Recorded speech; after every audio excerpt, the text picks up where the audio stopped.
시청자 여러분 안녕하십니까? 7월 10일 JTBC의 아침엔을 시작합니다. 먼저 오늘 아침 주요 뉴스입니다. 윤석열 전 대통령이 4개월 만에 다시 구속됐습니다. 법원은 증거를 인멸할 우려가 있다며 구속영장을 발부했습니다. 비화폰 기록 삭제를 지시하는 등 증거인멸 시도가 있었다는 특검팀의 주장에 결정타로 작용한 걸로 보입니다. 윤 전 대통령의 신병을 확보하면서 특검 수사에도 탄력이 붙게 됐습니다. 특검은 외환 혐의에 대해 집중 보완한 뒤 구속 기한인 20일 안에 기소할 것으로 예상됩니다. 김건희 특검이 김 여사의 집사로 알려진 김예성 씨에 대해 본격 수사에 나섰습니다. 대기업으로부터 투자금 명목으로 뇌물 성격의 돈을 받았다는 의혹인데 특검팀은 김 씨가 해외로 도주한 걸로 보고 여권을 무효화한다는 계획입니다. 극한 폭염이 계속되면서 오늘 서울 낮 기온은 37도까지 치솟겠습니다. 온열질 환자가 1,200명을 넘어선 가운데 서쪽 지역의 무더위 주말까지 이어지겠습니다. 오늘 새벽 윤석열 전 대통령이 다시 구속됐습니다. 지난 3월 구속 취소로 석방된 지 4개월 만입니다. 윤 전 대통령은 6시간 40분 동안의 영장실질심사에서 직접 혐의를 반박했지만 법원은 증거를 인멸할 염려가 있다면서 구속영장을 발부했습니다. 첫 소식 류정화 기자입니다. 윤석열 전 대통령의 구속영장이 오늘 새벽 발부됐습니다. 지난 3월 석방된 지 약 4개월 만입니다. 서울중앙지법은 증거를 인멸할 염려가 있다는 점을 구속 사유로 들었습니다. 윤 전 대통령이 그동안 공범들의 비화폰 기록 삭제를 지시하고 사후 계엄 선포문을 만든 행위 등이 증거인멸이라는 특검팀의 주장을 받아들인 것으로 분석됩니다. 앞서 윤 전 대통령은 어제 오후 6시간 40분 동안 진행된 영장실질심사에 직접 출석해 혐의를 조목조목 반박했지만 구속을 피하지 못했습니다. 오늘 두 번째 구속심사 받으셨는데 심경 어떠신가요? 오늘 직접 말씀하셨나요? 소명은 직접 하셨나요? 혹시 총 꺼내라고 지시하셨나요? 체포영장 집행 받으라고 지시하신 거 아니신가요? 윤 전 대통령의 변호인단은 수사 미진이 명확한 상황에서 졸속으로 영장을 청구했다고 반발했습니다. 영장 발부 소식이 전해지자 구치소 앞에서 대기하던 윤 전 대통령의 지지자들은 고성을 지르며 항의했지만 이내 해산했습니다. 수사 개시 22일 만에 윤 전 대통령의 신병을 확보하면서 내란 특검팀 수사는 탄력을 받게 됐습니다. 특검팀은 앞으로 최대 20일 동안 윤 전 대통령을 구속 상태로 수사할 수 있습니다. 내란 혐의 수사는 어느 정도 진행된 만큼 남은 기간 동안은 평양 무인기 투입 의혹 등 외환 혐의 수사에 집중될 것으로 보입니다. JTBC 류정화입니다. 서울구치소에서 대기하던 윤석열 전 대통령은 124일 만에 다시 입소 절차를 밟습니다. 현직 대통령이었던 첫 구속때와 달리 어떤 특혜도 받지 못하게 됐습니다. 경호처의 경호도 중단되고 에어컨 없이 작은 선풍기만 있는 3평 남짓한 독방에서 머무르게 됩니다. 하예빈 기자입니다. 내란 특검이 청구한 구속영장이 오늘 새벽 발부되면서 윤석열 전 대통령은 서울구치소에 다시 입소했습니다. 지난 3월 법원의 구속 취소 결정으로 풀려난 지 124일 만입니다. 윤 전 대통령은 재판을 통해 형이 확정되기 전까지는 미결 수용자 신분입니다. 일반 구속 피의자와 똑같은 입소 절차를 밟게 됩니다. 대기실에서 수용동으로 이동해 수용번호를 받고 신체 검사를 거칩니다. 미결 수용자복으로 갈아입은 뒤 이른바 머그샷도 촬영합니다. 입소 절차를 마치면 3평 크기 독방에 수감됩니다. 과거 이명박, 박근혜 전 대통령이 지냈던 방과 같은 크기인데 TV와 싱크대, 변기, 관물대와 밥상 등의 집기가 제공되는 걸로 알려집니다. 목욕은 공동 목욕탕을 활용하고 식사 메뉴 등은 일반 수용자들과 동일하게 제공될 걸로 보입니다. 구속이 결정된 만큼 그간 제공됐던 대통령 경호처의 경호도 중단됩니다. 현행 전직 대통령법에 따르면 필요한 기간 동안 전직 대통령과 부인에게 경호와 경비를 제공할 수 있습니다. 하지만 윤 전 대통령의 신병이 교정당국으로 인도되면서 이 같은 예우를 할 수 없게 된 겁니다. 윤 전 대통령의 변호인단은 아직까지 별다른 입장을 내지 않았습니다. 오늘 오전 10시 15분부터는 법원에서 내란 우두머리 혐의 형사재판도 있습니다. 윤 전 대통령은 구속된 채로 재판을 받게 됩니다. JTBC 하혜민입니다. 윤 전 대통령의 신병이 확보되면서 가장 먼저 수사를 시작한 내란 특검의 수사가 첫 고비를 넘겼습니다. 그동안 윤 전 대통령이 수사에 협조적이지 않았는데 앞으로 수사에 탄력이 붙을 걸로 보입니다. 특검은 구속기간인 20일 내에 외환 혐의를 보완 수사한 뒤 윤 전 대통령을 기소할 걸로 예상됩니다. 송지혜 기자입니다. 내란 특검팀은 김건희, 최상병 특검을 포함한 3대 특검 중 수사 개시 시점이 가장 빨랐습니다. 조은석 내란 특검은 지난달 18일 수사를 개시한 뒤 6일 만에 윤 전 대통령 체포영장을 청구하는 초강수를 뒀습니다. 하급자 조사나 압수수색 등을 통해 사실관계를 먼저 다질 거란 예상을 깬 겁니다. 특검은 윤 전 대통령이 경찰의 3차례 출석 요구에 불응한 만큼 조사에 응할 의지가 없다고 판단했습니다.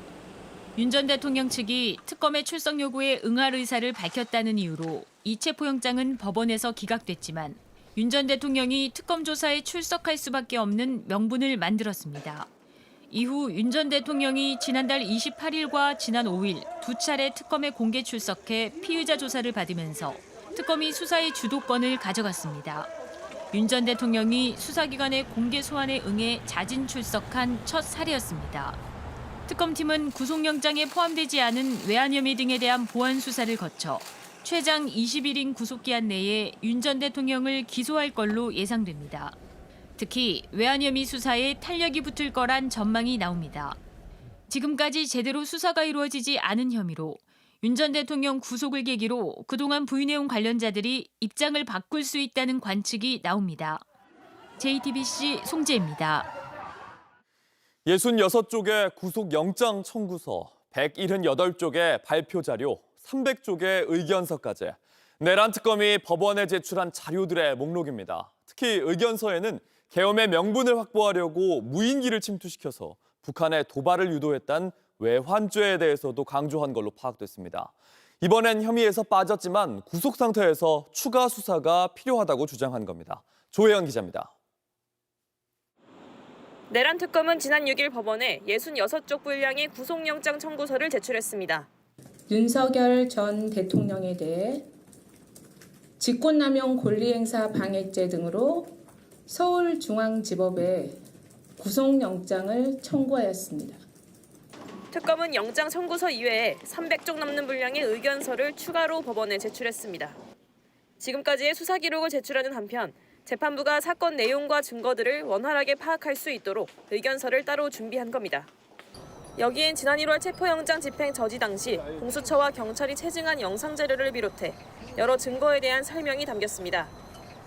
경호관들이 공수처 검사와 경찰을 밀치고 멱살을 잡아 흔드는 장면들을 구체적으로 제시했습니다.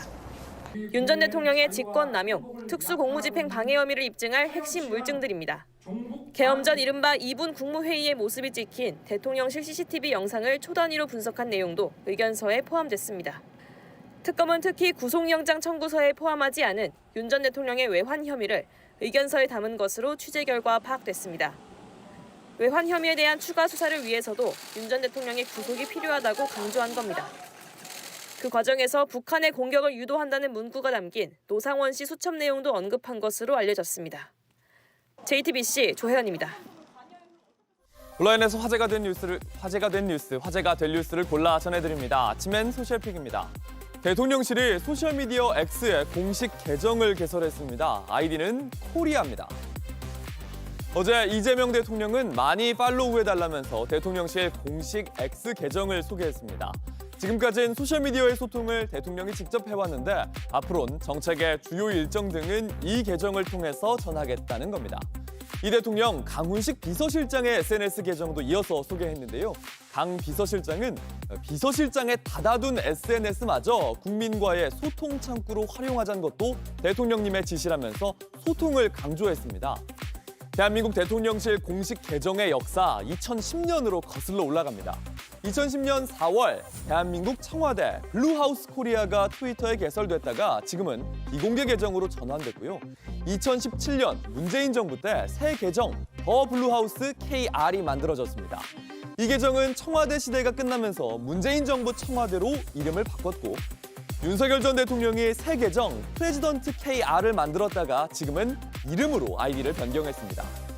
정권이 바뀔 때마다 대한민국을 대표하는 공식 계정도 바뀌고 있는 겁니다. 대통령실 홈페이지 또한 지난 정부에서 기존 사이트의 소스 코드까지 모두 삭제하면서 지금은 임시로 운영되고 있는데 대통령실은 국정 철학을 반영한 새로운 디지털 소통 플랫폼을 마련할 계획이라고 밝혔습니다. 도널드 트럼프 미국 대통령이 비공개 자리에서 러시아를 공격하겠다고 발언한 것이 보도됐습니다.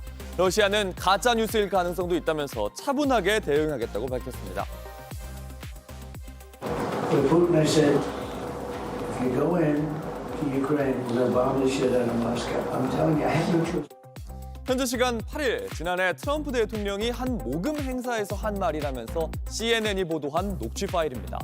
CNN은 트럼프 대통령이 시진핑 중국 국가주석에게 대만을 침공할 경우 베이징을 폭격할 거라며 비슷한 경고를 했다고도 덧붙였습니다. 미국이 우크라이나에 무기 지원을 재개하기로 한 데다 푸틴을 향한 강한 비판 이후 나온 보도여서 러시아의 반응이 주목이 됐는데요. We get a lot of bullshit thrown at us by Putin, for you want to know the truth. He's very nice all the time, but it turns out to be meaningless. 러시아의 크렘린궁 CNN 보도가 가짜뉴스일 가능성을 봐야 한다고 지적했습니다. 푸틴을 향한 비판에 대해서도 침착하다면서 하루아침에 갈등을 끝내는 건 불가능하고 미국과의 관계는 개선해 나갈 거라고 답했습니다.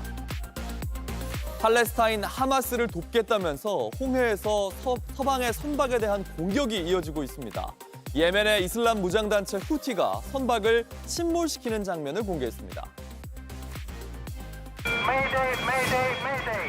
What type of assistance you need? Rescue, rescue. The vessel will be abandoned. I need rescue for my crew. The vessel was hit by Houthis and will be sunk. 지난 6일 예멘 서부의 홍해를 지나던 그리스의 화물선 매직시즈호가 공격을 받는 모습입니다. 예멘의 친이란 반군인 후티가 배를 점령하는 모습과 물보라를 뿜으면서 배가 침몰하는 장면도 공개됐습니다. 9일엔 또 다른 화물선 이터니티 C호가 공격을 받았습니다. 드론과 수류탄 공격을 받은 이 배에 타고 있던 승무원 25명 중 4명이 숨졌고 15명이 실종됐습니다. تؤكد القوات المسلحة اليمنية أنها مستمرة في منع حركة الملاحة الإسرائيلية في البحرين الأحمر والعربي. 지난해 말 이후 중단됐던 상선을 향한 공격이 이어지면서 세계 무역에 또 다른 위협에 직면했습니다.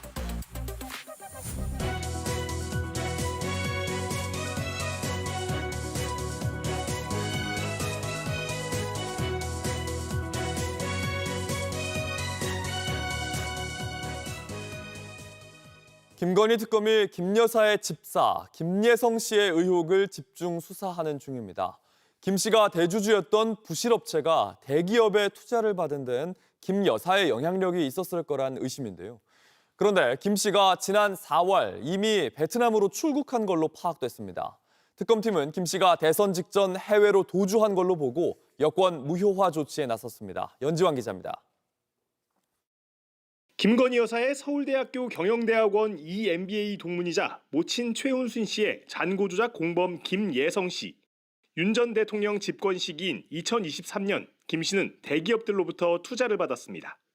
자본금 3억 원에 누적 손실 346억 원의 렌터카 업체 IMS는 당시 한국증권금융, 카카오 모빌리티, HS 효성그룹 계열사 등으로부터 184억 원을 모았습니다. 특검은 준비 기간부터 이런 거액이 투자금 명목으로 부실 업체로 흘러들어간 경위를 내사해왔습니다. 그런데 JTBC 취재 결과 이 과정에서 특검팀은 김 씨가 지난 4월 베트남으로 출국한 사실을 포착했습니다. 4월은 헌법재판소가 윤 전 대통령의 파면을 선고해 조기 대선이 결정된 시점입니다. 특검은 비슷한 시기 김 씨의 사무실과 가족들의 주소지까지 바뀐 걸 확인, 김 씨의 출국을 해외 도주로 판단하고 입국 시 통보 조치했습니다. 이런 정황을 잡은 특검은 이틀 전인 7일 김 씨 등을 상대로 압수수색 영장을 청구하며 본격 강제 수사에 착수했습니다. 그런데 법원이 제동을 걸었습니다. 김 여사와 직접 연관된 부분이 밝혀지지 않아 특검법 수사 대상이 아니라고 본 겁니다. 특검은 수사가 가능하다는 입장입니다. 규정을 종합하여 보면 이 사건은 특검의 수사 대상입니다. 이와 관련하여 어제 오후 특검이 이 사건 수사에 착수하였고 문홍주 특검보는 특검법은 김건희가 대통령의 지위를 이용해 사적인 이익을 추구한 사건, 수사 과정에서 인지한 관련 범행을 수사 대상으로 정하고 있다고 설명했습니다. 김건희 특검은 이 사건을 이른바 집사 게이트라고 직접 말했습니다. 특검은 김 씨 여권에 대해 무효화 조치를 하고 압수수색 영장을 다시 청구하는 방안을 검토하고 있습니다. JTBC 연지환입니다. 공천 개입 의혹을 수사하고 있는 김건희 특검이 윤상현 의원에 이어 정진석 전 비서실장까지 피의자로 적시했습니다. 두 사람은 각각 2022년 보궐선거와 지방선거에서 공천관리위원장을 맡았습니다. 특검은 윤석열, 김건희 부부가 공천에 개입하고 그 대가로 무상 여론조사를 받은 걸로 보고 뇌물죄에 정치자금법 위반 혐의까지 포함시킨 걸로 확인됐습니다. 박현주 기자입니다. 압수수색을 마친 특검 수사관들이 파란색 박스를 들고 윤상현 국민의힘 의원의 사무실에서 나옵니다. 압수수색 마치신 걸까요? 윤 의원의 10여 쪽 분량의 압수수색 영장에 윤석열 전 대통령 부부가 업무방해죄 공범으로 적시된 것으로 확인됐습니다. 2022년 보궐선거 당시 공천관리위원장이었던 윤 의원이 당시 당선인 신분이던 윤 전 대통령 부부의 말을 듣고 김영선 전 의원을 공천해 공천심사 업무를 방해했다고 본 겁니다. 이런 정황은 명태균 씨와 윤 전 대통령 부부의 통화로 일부 드러난 바 있습니다. 내가 상현이한테 내가 한 번 더 얘기를 할게. 걔가 공관위원장이니까. 이 문제에 김 여사가 개입한 걸 보여주는 통화 녹음 파일도 있습니다. 여보세요? 네네. 네, 당선인이 지금 전화를 했는데, 하여튼 당선인 이름 팔지 말고 그냥 미르라고 했어요. 지금 전화해서.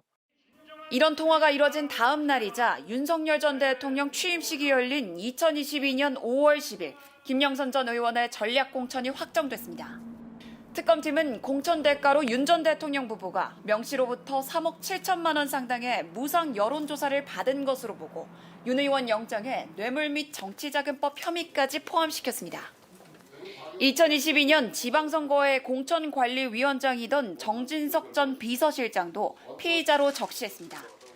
정 전 실장은 김 여사의 부탁을 받아 공천 탈락 위기에 몰렸던 김진태 강원도지사에게 경선 기회를 줬다는 혐의를 받습니다.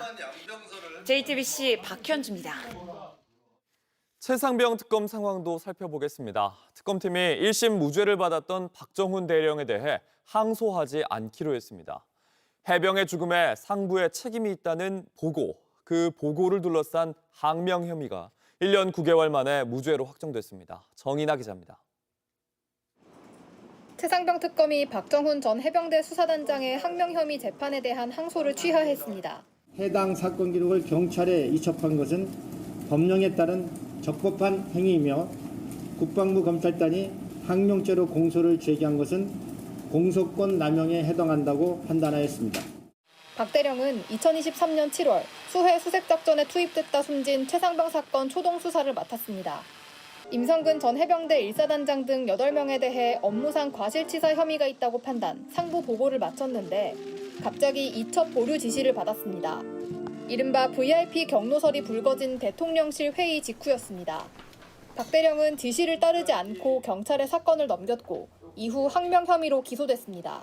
국방부의 수사 왜곡, 축소 지시를 따랐을까? 차라리 따랐으면 지금은 어땠을까?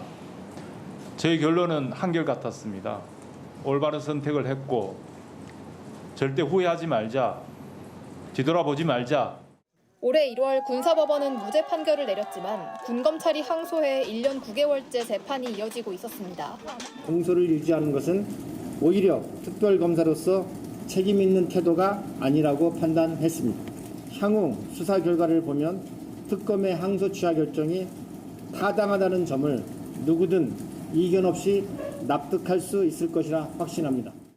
이와 관련해 국방부는 초동 수사 기록 회수에 관여하고 박 대령을 기소했던 김동혁 국방부 감찰단장의 직무를 정지하기로 했습니다.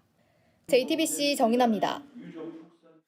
극한 폭염이 이어지고 있습니다. 117년 만에 가장 더운 7월에 하루에만 200명 넘는 온열 질환 환자가 응급실을 찾았는데 환자 수가 지난해보다 2.5배나 늘었습니다. 성화성 기자입니다.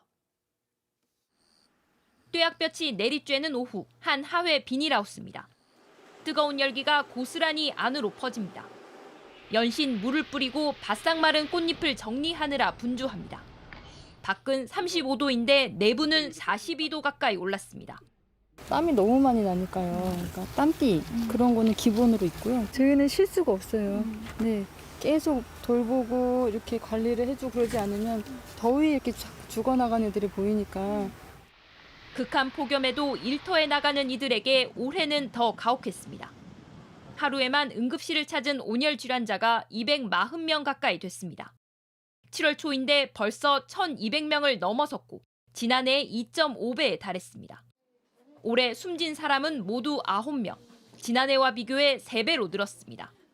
온열 질환은 두통과 어지러움 등의 증상을 보이는데 적절한 조치를 하지 않으면 생명이 위험할 수 있습니다. 더운 환경에서 오래 노출이 되다 보면 체온을 조절할 수 있는 자율신경계가 제대로 작동을 하지 못합니다. 혈압 저하, 쇼크, 또 심한 경우에 사망까지 이어지게 되는. 온열 질환 중 가장 치명적인 것은 열사병. 베트남 노동자가 공사 현장에서 앉은 채로 숨졌는데 당시 체온은 40.2도에 달했습니다. 열사병 환자를 발견하면 시원한 장소로 재빨리 옮기고 물수건을 이용해 몸을 식혀줘야 합니다. 얼음팩을 댄다든지 아니면 젖은 수건 같은 거를 목이나 겨드랑이, 사타구니에 대어서 그 체내 열을 방출하는 데 도움을 줄 수 있는데 특히 이제 물을 뿌려서 선풍기로 말리는 거는 다만 몸에 알코올을 뿌리거나 의식이 없는 환자에게 물을 마시게 하는 건 더 위험합니다. 외출과 야외 노동을 피하는 것이 가장 필요한 예방책입니다. JTBC 성화선입니다. 충남 금강에서 물놀이를 하다 실종된 20대 남성 4명이 모두 숨진 채 발견됐습니다. 이들은 중학교 동창 사이로 어젯밤 심정지 상태로 발견됐고 결국 사망 판정을 받았습니다. 이들이 물놀이를 한 곳은 물살이 센 곳으로 입수 금지 지역이었던 것으로 확인됐습니다. 경찰과 소방당국은 조명차와 구조보트, 헬기 등 장비 100대와 수색 인력 100여 명을 투입해 야간 수색 작업을 벌였습니다. 날씨입니다. 오늘도 강한 햇볕이 내리쬐면서 무더위가 계속되겠습니다. 낮 최고 기온은 서울이 37도, 광주 35도 등 서쪽 지역을 중심으로 폭염이 나타나겠습니다. 반면 동쪽에선 강릉이 28도에 머무는 등 더위의 기세가 상대적으로 덜하겠습니다. 서쪽의 극심한 폭염은 주말에도 이어져서 수도권을 중심으로 35도를 웃도는 곳이 많겠습니다. JTBC 아침 N을 마칩니다. 내일도 7시 반에 아침을 열겠습니다. 시청해주셔서 감사합니다.